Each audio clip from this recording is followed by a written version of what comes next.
Sa araw na makatagpo ka ng taong handa kang samahan mula sa pinakamagulo hanggang sa pinakamasayang sandali ng buhay mo. Huwag mo nang pakakawalan. Kasi sa mundo na ginagalawan natin ngayon, isang hamon ang makakita ka ng taong magmamahal sa'yo ng tapat at totoo. Taong maituturing mong palagi. Oo, palaging mananatiling sa'yo. Palaging uunawa.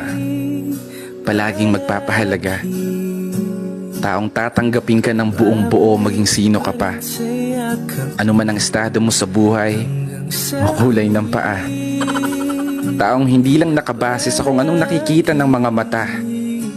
Taong bigla na lang magliligalig nang hindi mo alam ang dahilan. Ay, mali pala. Taong makakasama mong mangarap at abutin ito ng sabay.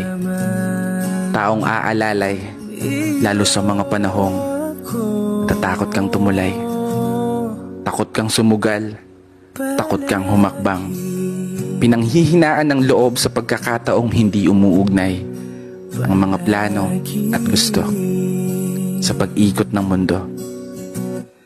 Isang palagi na pupuno sa mga pagkukulang, kahinaan at kalakasan na tinataglay mo. Isang tao na maniniwala sa'yo. Isang tao na palaging magpapaalala na kaya mo, na magagawa mo abutin ng tagumpay. Kaya ikaw, sana matagpuan mo na yung palagi mo. Kasi yung sa akin, natagpuan ko na. Maligalig nga lang.